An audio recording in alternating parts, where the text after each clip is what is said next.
Israel ও ইরানের মধ্যকার পাল্টাপাল্টি ক্ষেপণাস্ত্র ছোড়াছুড়ি মধ্যপ্রাচ্যকে আবারও অস্থিতিশীলতার মুখে ঠেলে দিয়েছে। গত 7 জুন ইরান ইসরায়েলের দিকে একাধিক ক্ষেপণাস্ত্র নিক্ষেপ করে। প্রায় 2 মাসের মধ্যে এটিই ছিল সবচেয়ে বড় ধরনের সরাসরি হামলা। এর আগে একই দিনে ইসরায়েল লেবাননের রাজধানী বৈরুতের একটি লক্ষ্যবস্তুতে হামলা চালায়। মার্কিন প্রেসিডেন্ট ডোনাল্ড ট্রাম্পের অনুরোধ সত্ত্বেও এই অভিযান থেকে সরে আসেনি ইসরায়েল। ইরানের হামলার জবাবে ইসরায়েল পশ্চিম ও মধ্য ইরানের বিভিন্ন স্থাপনায় আঘাত হানে। এরপর ইরান আরও 1 দফা হামলা চালালেও পরে তাদের সামরিক বাহিনী অভিযান স্থগিতের ঘোষণা দেয়। একই সঙ্গে তেহরান সতর্ক করে জানায়, লেবাননে ইসরায়েলের হামলা অব্যাহত থাকলে ভবিষ্যতে আরও কঠোর জবাব দেওয়া হবে।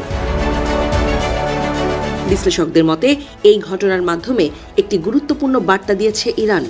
তারা এখন শুধু নিজেদের নিরাপত্তা নয়, বরং লেবাননের মতো মিত্র অঞ্চলে ইসরায়েলের সামরিক কর্মকাণ্ডের ওপরও প্রভাব বিস্তার করতে চাইছে। কয়েক মাস আগেও লেবাননে ইসরায়েলের অভিযান নিয়ে তেহরানের এমন সরাসরি অবস্থান দেখা যায়নি, কিন্তু বর্তমান পরিস্থিতিতে ইরান নিজেকে অনেক বেশি আত্মবিশ্বাসী মনে করছে। এই আত্মবিশ্বাসের আরেকটি বড় কারণ হরমুজ প্রণালীর ওপর তাদের ক্রমবর্ধমান প্রভাব। বিশ্বের উল্লেখযোগ্য অংশের জ্বালানি সরবরাহ এই গুরুত্বপূর্ণ সমুদ্রপথের উপর নির্ভরশীল।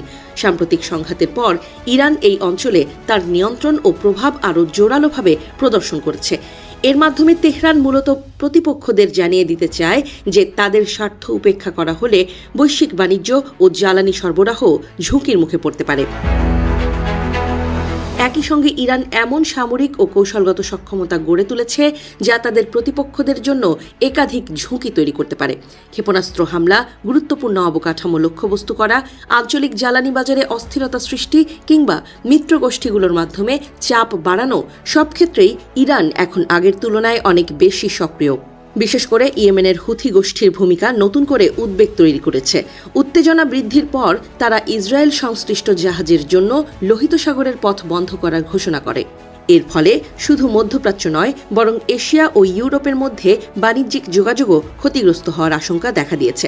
ভারত সহ বহু দেশের জন্য এটি একটি গুরুত্বপূর্ণ অর্থনৈতিক ঝুঁকি। এদিকে সম্প্রতি যুক্তরাষ্ট্র ও ইসরায়েলের সম্পর্কের মধ্যেও কিছুটা দূরত্বের ইঙ্গিত পাওয়া যাচ্ছে। ইরানের হামলার পর প্রকাশ্যে ইসরায়েলকে সংযত থাকার আহ্বান জানান ট্রাম্প।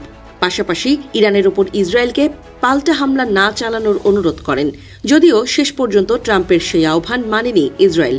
পর্যবেক্ষকদের মতে ওয়াশিংটন ও তেল আবিবের মধ্যে মতপার্থক্য যত বাড়বে ততই কৌশলগতভাবে লাভবান হতে পারে ইরান। দীর্ঘদিন ধরে যুক্তরাষ্ট্র ও ইসরায়েলের ঘনিষ্ঠ সম্পর্ক দুর্বল করা তেহরানের অন্যতম লক্ষ্য হিসেবে বিবেচিত হয়ে আসছে। বিশেষজ্ঞরা বলছেন, মধ্যপ্রাচ্যে নতুন এক ক্ষমতার সমীকরণ তৈরি হওয়ার ইঙ্গিত স্পষ্ট হচ্ছে। ইরান মনে করছে আঞ্চলিক বাস্তবতা এখন তাদের পক্ষে পরিবর্তিত হচ্ছে। সেই সুযোগ কাজে লাগিয়ে তারা নিজেদের প্রভাব আরও বিস্তৃত করতে চাইছে। অন্যদিকে ইসরায়েল ও তার মিত্ররা এই পরিবর্তন মেনে নিতে প্রস্তুত নয়। ফলে মধ্যপ্রাচ্যে উত্তেজনা অব্যাহত থাকার আশঙ্কাই বেশি, আর শান্তিপূর্ণ সমাধানের সম্ভাবনা আপাতত বেশ দূরে বলে মনে করছেন বিশ্লেষকরা।